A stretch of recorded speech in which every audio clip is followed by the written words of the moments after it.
baile de favela. Faz 2 dias que eu tô com essa música na cabeça por causa da Rebeca Andrade, que ganhou. Nossa, gente, foi tão legal. A competição da ginástica artística é a minha favorita nas Olimpíadas, sempre foi. E fiquei muito feliz, de verdade. É muito lindo isso. Foi emocionante, mas essa música ficou na cabeça, viu? Eu não posso nem cantar ela inteira, porque daí o YouTube vai me tirar a monetização. Aliás, eu perdi a monetização por causa da música da Thalia que eu cantei lá na resenha de sexta-feira. Tudo na vida tem um preço, né? Eu não podia ter colocado a música da Marimar. Mas tudo bem, a resenha ficou bem legal. Se você não assistiu, assista, por favor. Eles já me tiraram a monetização. Vai lá assistir, pelo menos pra, né, eu ficar feliz. O vídeo ficou muito legal, o livro é muito legal. Mas vocês já sabem, essa é a primeira terça-feira do mês de agosto e hoje, portanto, é dia de lista de desejos. É o quadro mensal aqui no meu canal em que eu mostro os livros que chegaram na minha caixa de correio e é o quadro que você vai utilizar para ficar atualizado sobre os lançamentos no mercado editorial. E dessa vez, todos os meses eu tento fazer alguma coisa diferente para esse quadro não ficar sempre igual. O que eu pensei em fazer dessa vez é que eu separei 3 pacotes. Não são todos, mas eu separei 3 pacotes que ainda estão fechados. Eu ainda não sei o que tem aqui dentro e eu vou abrir, né, e mostrar minha reação para vocês em tempo real. São só 3, né? Os outros eu fui abrindo. E também pode ser que eu precise fazer uma parte 2 desse lista de desejos, porque eu fui buscar os meus livros lá no... Eu deixo o endereço comercial, né, para retirar os livros. Eu só vou lá para isso, né? É só um endereço que eu peguei emprestado para receber livros e tal.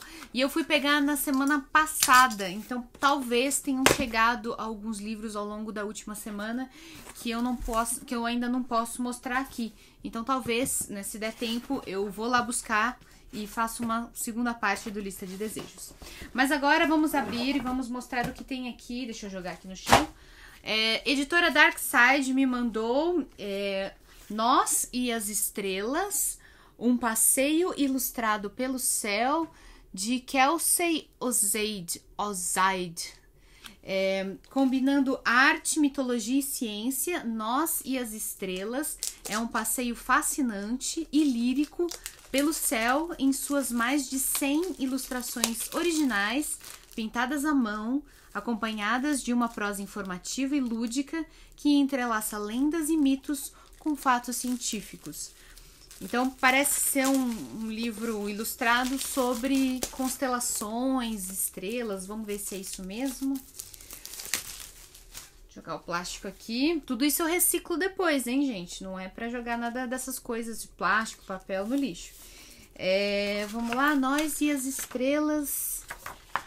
Introdução. Durante grande parte da história da humanidade, nosso entendimento do cosmos foi baseado não em evidências científicas, mas em observações diretas do céu noturno, enquanto fitávamos sua escura e cintilante imensidão. Ó, parece ser uma espécie de almanaque sobre o cosmos, né? Sobre as estrelas, as constelações, né? As constelações que formam o zodíaco, né? Ai, que legal! É uma espécie de guia do céu. Que bonito! E eu acho que ele vai reunir também aqui as lendas, né? E também informações científicas, o que são os eclipses solares e lunares, o que são os fenômenos das auroras, a aurora de lugares muito ao norte ou muito ao sul, elas, né, mostram cores fascinantes, né? E é isso, muito bonitinho mesmo, precioso isso aqui. Isso aqui para dar de presente para uma criança é bem bonito. Ah, e veio junto, agora que eu vi, uma cartela de adesivos. Bem bonitinho, hein? Esse primeiro livro de surpresa aqui mostrando para vocês me agradou pra caramba.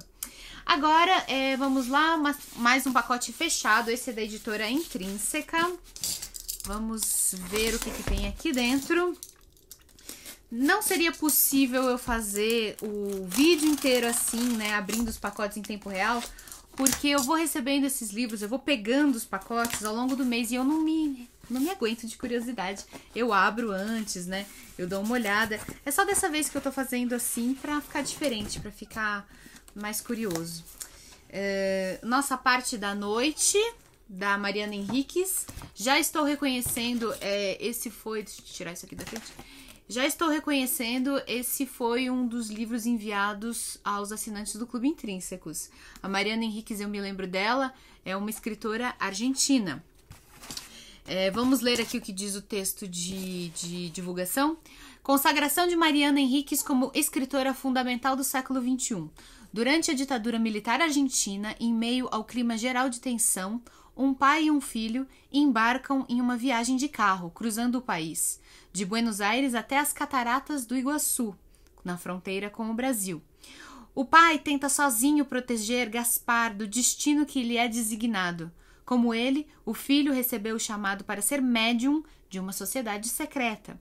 A ordem, como é conhecida, busca a vida eterna por meio de rituais atrozes e é comandada pela família da mãe de Gaspar, morta em um suposto acidente em circunstâncias obscuras. O terror sobrenatural se mistura com terrores bem reais em A Nossa Parte da Noite. Bom, aparentemente é uma história de terror, né? E ela vai envolver rituais meio de bruxas, meio de sociedade secreta, talvez tenha algum tipo de influência céltica, eu não sei muito bem.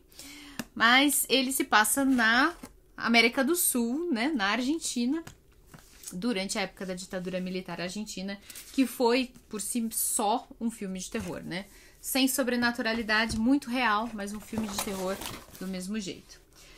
Caixa vai pra lá e vamos pegar a terceira caixa, a nossa terceira abertura de caixa ao vivo. Vamos ver o que tem aqui dentro.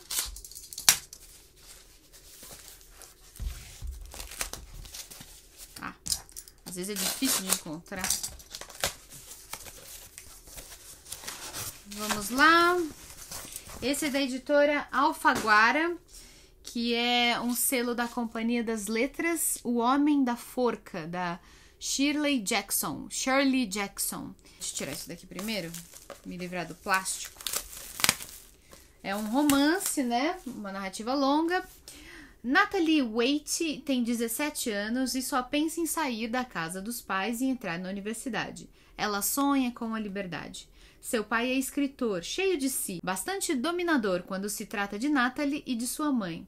Contudo, quando a menina finalmente consegue ir para a faculdade, as coisas não se desenrolam como planejado e ela não encontra a felicidade que tanto desejava. Pouco a pouco, todas as certezas de Natalie evaporam e ela não é mais capaz de compreender onde termina a realidade e onde começa sua sombria alucinação. Inspirado pelo desaparecimento de uma estudante universitária que vivia perto da casa da autora Shirley Jackson, O Homem da Forca conta uma história assombrosa e inquietante sobre loucura e obsessão. Mais uma história que me parece ser meio de terror, assim, mas um terror mais psicológico. E é só isso que a gente tem. Ah, mas não é um livro recente. A autora, ela nasceu em 1916 e morreu em 1965, na Califórnia, nos Estados Unidos. É considerada uma das principais escritoras americanas do século XX, influenciando escritores como Stephen King, Donna Tartt, Neil Gaiman e Richard Matheson. Sua obra é de leitura obrigatória em várias escolas dos Estados Unidos. Eu não conhecia, para falar a verdade, eu não conhecia. Então, é um clássico, né? É um clássico do século XX, lançado agora pela editora Alfaguara. Livro, sem ilustrações, só o romance mesmo. Agora, gente, acabamos a parte dos unboxings. Eu vou mostrar outros livros que eu ainda também não tirei do plástico. Então, pelo menos essa parte aqui vocês vão me ver retirando ao vivo. E para esse livro aqui, enviado pela editora Zahar, eu já digo assim, alerta de gatilho, porque ele vai fazer você ter umas certas ideias. Ele é do Rafael Maffei, Como Remover um Presidente. Teoria, história e prática do impeachment no Brasil. Eu acho que... O que eu posso falar, né, nesse livro? Eu acho que ele vai analisar como que aconteceram outros processos de impeachment no nosso país e como talvez não está acontecendo um processo de impeachment nesse exato momento, embora ninguém entenda como que não está acontecendo um impeachment neste momento. Eu não pretendo ler, vou ser bem sincera aqui com vocês, eu não pretendo ler, esse tipo de livro me dá nervoso. Estou adorando a alienação das Olimpíadas, Tô me dando esse período assim de descanso porque é muita frustração. Vou ler só aqui atrás, para quem ficou curioso. A história dos impeachments presidenciais no Brasil diz muito sobre como nossas instituições são capazes de suportar turbulências políticas provocadas por embates entre o presidente e o Congresso, por crises econômicas e debacles de planos do governo, por escândalos de variadas origens e quedas de popularidade do mais importante agente político da nação. O caráter híbrido do impeachment, que sempre navega com um pé na canoa da política e outro na canoa do direito, faz dele um objeto privilegiado para quem se interessa por entender se, de que maneira e até que ponto os institutos jurídicos são capazes de disciplinar os maiores conflitos políticos de uma nação, impondo limites e regrando as condutas de poderosas forças antagônicas. Pelo texto aqui dá pra... Não preciso nem ir muito além para sacar que o autor, o Rafael Maffei, é da área do direito, né? E, de fato, professor da Faculdade de Direito da Universidade de São Paulo, não me deu aula. Mas, enfim. Ele é jovem também, né? Eu me formei em 2012. Então, né?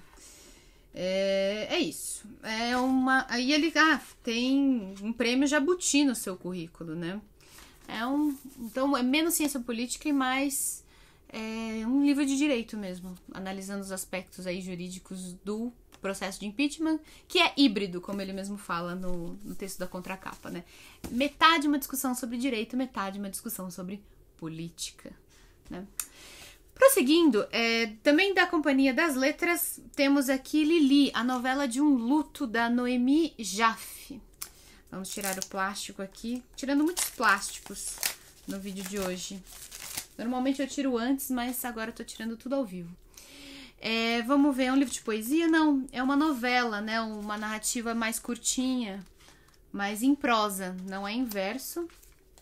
Em fevereiro de 2020, aos 93 anos, falece Lili, sobrevivente do Holocausto, mãe de 3 filhas e viúva. Sua doença vinha se estendendo há tempos, o que, no entanto, não faz com que a dor da perda seja menor.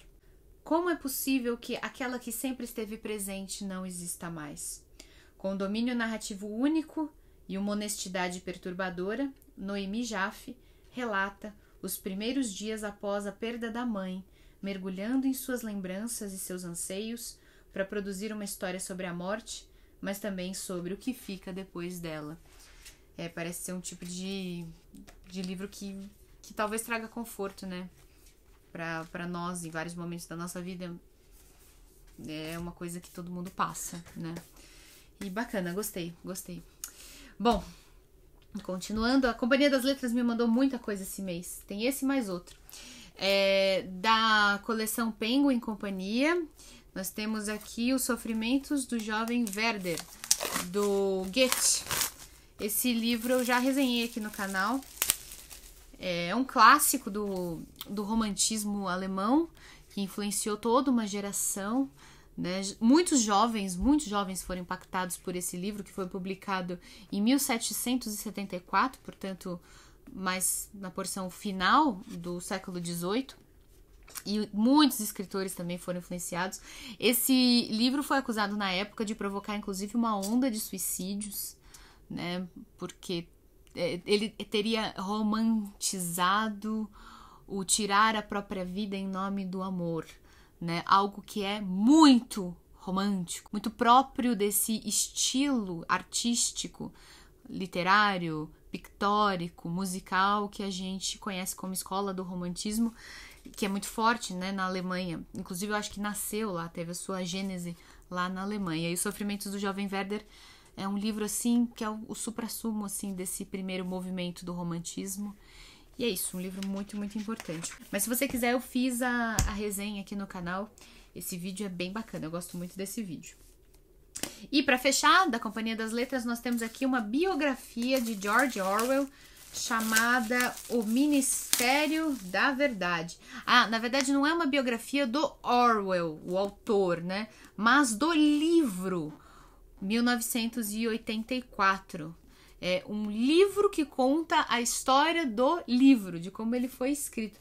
É um fenômeno, né? 1984 voltou com tudo. Vocês vão ver que tem mais referências a ele aqui nessa lista de desejos. O Ministério da Verdade, de Dorian Lynskey, é o primeiro livro a examinar minuciosamente a origem e o legado de 1984. As raízes da obra nas literaturas utópica e distópica, as experiências pessoais de George Orwell na Guerra Civil Espanhola e na Londres da Segunda Guerra Mundial, as ondas culturais que o romance desencadeou logo após a publicação e que, longe de diminuir, só cresceram com o passar das décadas. É verdade, eu acho que agora, desde 2016, quando Trump foi eleito, né? Ele não foi reeleito. Quando ele assumiu a presidência dos Estados Unidos, esse livro aqui foi pro topo da lista de mais vendidos no mundo inteiro e não saiu mais, né? E agora, em 2021, a obra do Orwell entrou em domínio público. Então, só aqui no Brasil, praticamente todas as editoras grandes, pequenas e médias estão republicando as obras dele, né? E os textos extras e tal, parece não esgotar o interesse pela obra do Orwell, e realmente é uma obra muito interessante. É um mergulho profundo num dos romances mais contundentes do século XX. Eu diria, assim, do nosso tempo, né? Daquilo que a gente entende como o mundo moderno. Esse aqui é um dos livros, sem dúvida, mais influentes, mais lúcidos, mais assustadores. É bem bacana. Certo? Vamos continuar aqui? A editora Darkside me mandou, isso aqui é bem legal, o Grande Livro dos Vampiros. São 35 contos, vamos tirar o plástico antes, 35 contos sobre vampiros criados por algumas das maiores escritoras da ficção sobrenatural. Tem essa característica de ser uma seleção de escritoras. Todas elas são mulheres. Mas é isso, histórias de vampiros. Essa temática também é uma que vem e vai, de moda, né? Ela, pra quem não sabe, o primeiro vampiro apareceu, né, no começo do século XIX, o primeiro vampiro literário, um livro chamado O Vampiro, do John Polidori, que é um livro que foi inacabado. Mas depois a consagração veio no final do século XIX com o Drácula, do Bram Stoker. E depois, ao longo do século XX, o cinema fez a estética dos vampiros entrar na moda de novo muitas vezes. Essa moda vem e vai, vem e vai. Nos anos 90 teve um filme que causou, assim, mó frisson, assim, mó bafo, que foi um filme que tinha Brad Pitt, que tinha aquele outro bonito também, o Tom Cruise, e mais um monte de vampiros lindos, e que foi o máximo. Aí depois, virando os anos 2000, veio a onda do Crepúsculo, e mais uma geração, principalmente de meninas adolescentes, encantadas, né, com a estética dos vampiros, com o romantismo, né, que inclusive, ó, faz uma ponte com o romantismo consagrado pelos sofrimentos do Jovem Werther. Não é um livro um livro sobrenatural, um livro sobre monstros, mas ele traz o espírito do romantismo, né? Aquela coisa meio macabra, inclusive, né? Que tá sempre cortejando a morte, né? É a mesma família, tem o mesmo DNA literário, as histórias de vampiro e as histórias, né, do romantismo mais antigo. Para quem gosta, deve ser legal. Não é o meu caso, eu não gosto muito, não. Vamos continuar então com a nossa lista de desejos. Esse aqui me interessou bastante. Essa escritora aqui, a Madeline Miller, ela é uma americana que gosta de recontar histórias da mitologia greco-romana clássica. E aqui ela está contando a sua versão da Ilíada, de Homero. Ela chamou essa história de A Canção de Aquiles. E ela centralizou a história entre o relacionamento de Aquiles, o grande herói da Guerra de Troia, o grande herói da Ilíada, né?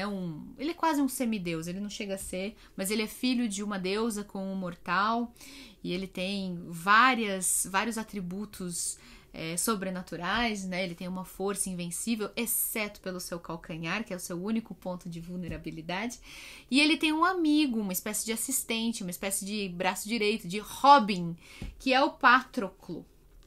E, pelo visto, essa história aqui, essa versão da Madeline Miller é concentrada na relação dos dois, que ela é meio de amizade, meio amorosa. Vamos lá ler o que está escrito atrás. Mais de 30 semanas consecutivas na lista de mais vendidos do The New York Times.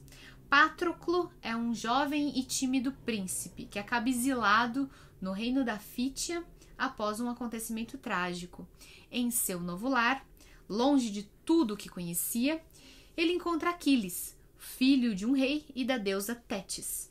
Aquiles é tudo o que Patroclo não é, extraordinário em todos os sentidos, belo e com um futuro brilhante já delimitado por uma profecia. Mesmo com essas diferenças, eles desenvolvem uma conexão profunda e se tornam inseparáveis. Durante anos passam a vida assim, lado a lado, crescendo juntos. E quando se tornam jovens adultos, esse relacionamento muda para algo mais intenso. A vida idílica que levam é interrompida quando surge a notícia de que Helena de Esparta foi raptada e os gregos devem partir imediatamente para Troia a fim de libertá-la. Essa é a premissa da Guerra de Troia. Para quem não conhece a história, um príncipe troiano, Troia seria uma cidade que fica localizada onde hoje é a Turquia. Então é assim, é Oriente, é fora da Grécia. Um príncipe troiano raptou a esposa do rei de Esparta, que era o Menelau. E essa esposa, a Helena, era a mulher mais bela do mundo. Ele raptou. Eu coloco entre aspas porque a história não é clara se ele a raptou contra sua vontade ou não. Se a Helena topou ir com ele embora. Mas seja como for, a fúria de Menelau foi tão grande e o seu poder e influência era tão grande ali na Grécia, todos os reinos gregos que eram assim uma coxa de retalhos de reis e estados independentes, que ele conseguiu reunir uma força, assim, um exército gigante na Grécia inteira para destruir a cidade de Troia e recuperar Helena. Essa é a história da Guerra de Troia contada, né, nessa narrativa clássica, a Ilíada. Bom, prosseguindo aqui, então, vamos... só falando aqui da editora, essa daqui, a Canção de Aquiles, é publicada pela editora Planeta, no selo Minotauro, que é o selo de histórias de fantasia deles, né? E aqui pela editora Intrínseca nós temos A Porta, da Magna Zabó. É um romance húngaro. Vamos ver aqui do que se trata. Uma escritora culta com uma relação nebulosa com as autoridades comunistas na Hungria moderna do pós-Segunda Guerra Mundial, contrata Emerene, que é uma camponesa analfabeta, como governanta. Emerene mora sozinha numa casa onde ninguém pode passar pela porta de entrada, nem mesmo seus parentes mais próximos.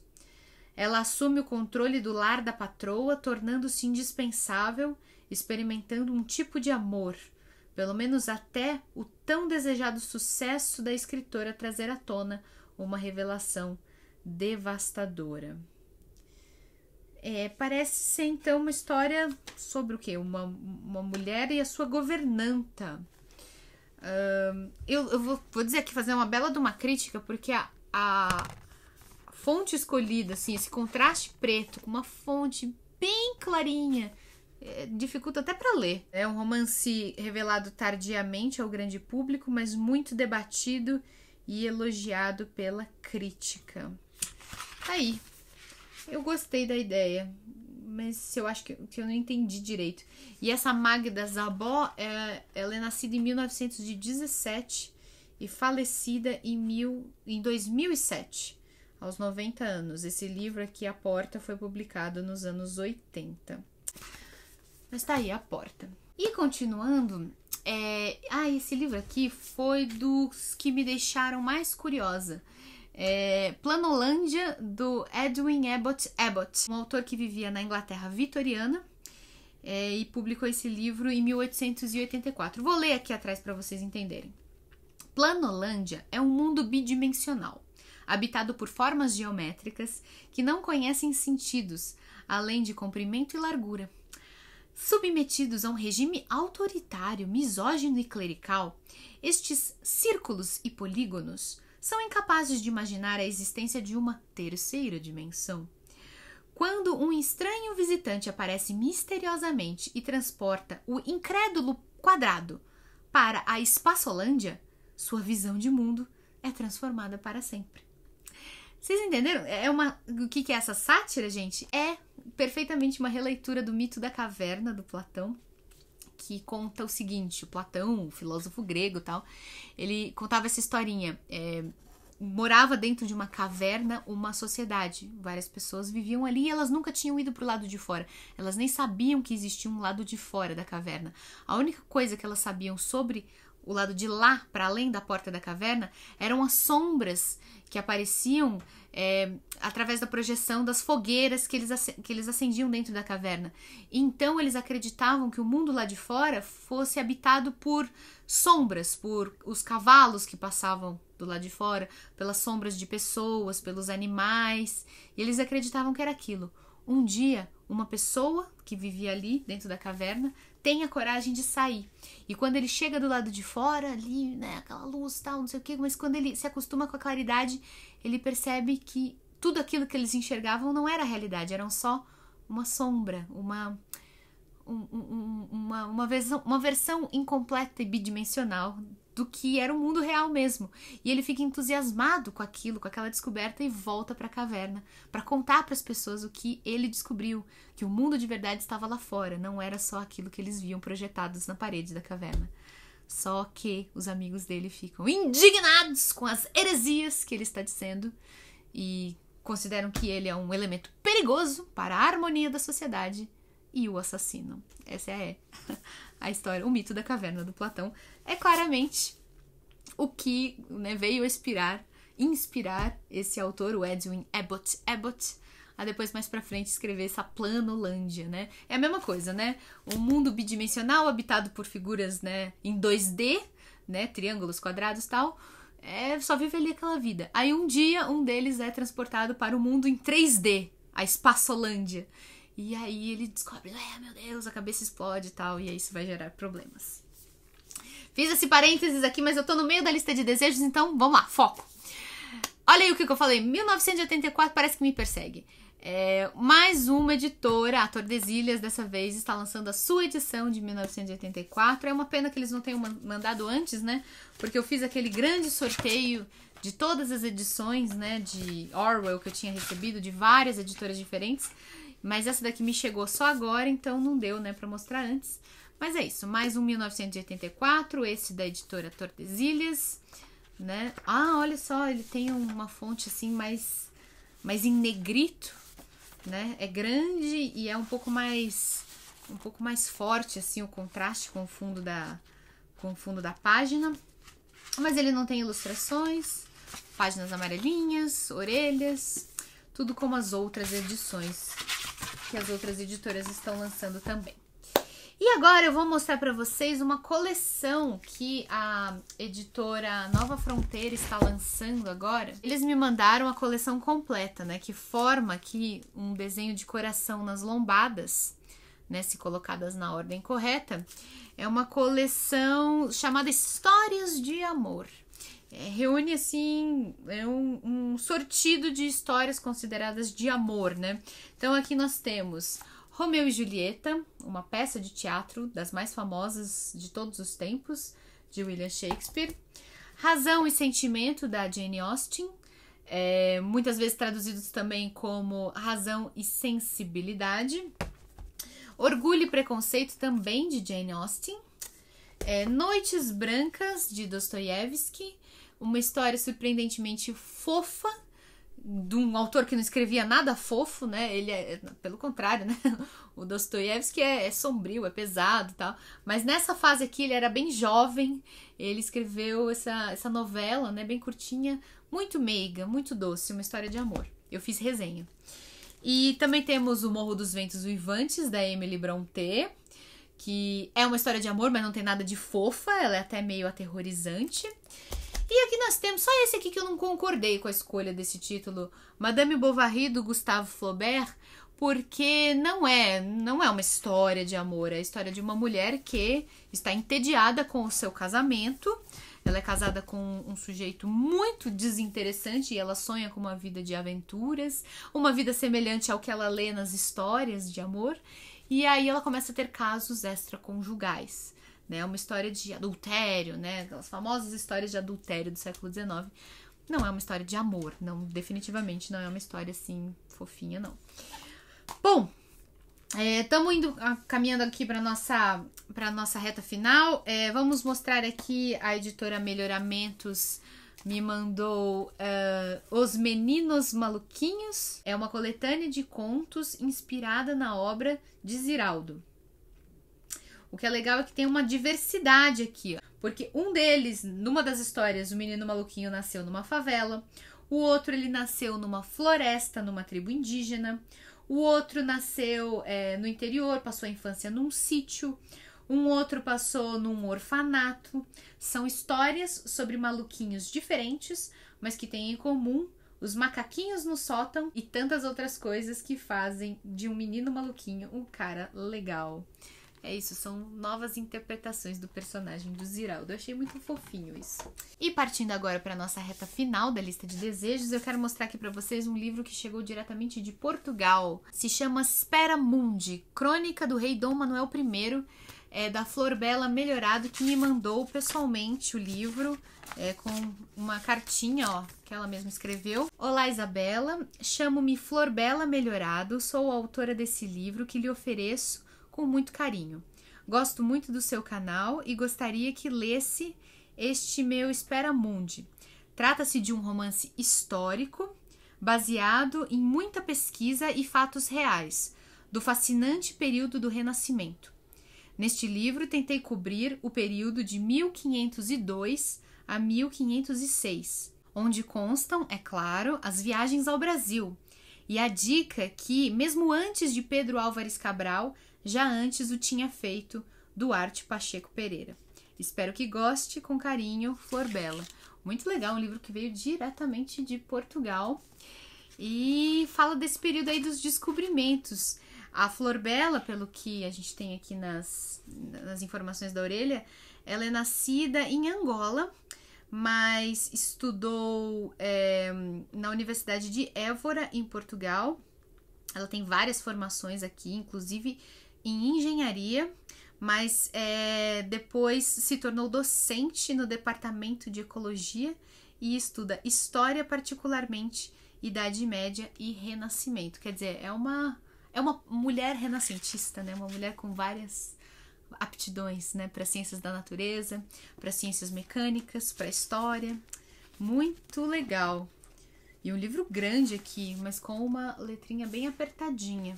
Eu também quero agradecer a leitora que me mandou essa cartinha fofíssima, a Morgana Kutekis, de Curitiba, Paraná. Ela me mandou uma cartinha super fofa, olha, toda, né, escrita à mão, cheia de capricho. Ela disse que é de Curitiba, é fã do canal, sempre gostou de ler.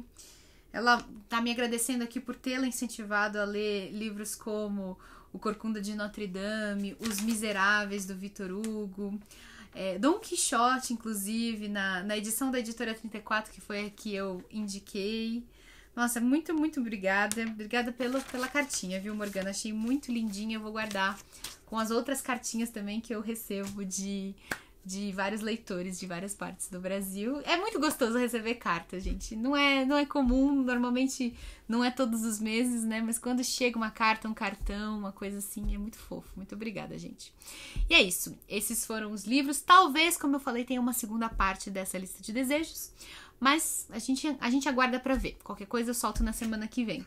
Todos esses livros, vocês sabem, eu coloco aqui embaixo na descrição. Caso você tenha ficado interessado por algum, aqui embaixo você encontra o link de todos lá na Amazon, e fazendo compras usando esse link que eu deixo aqui embaixo, você ajuda o canal financeiramente. É uma ótima maneira de continuar financiando esse projeto.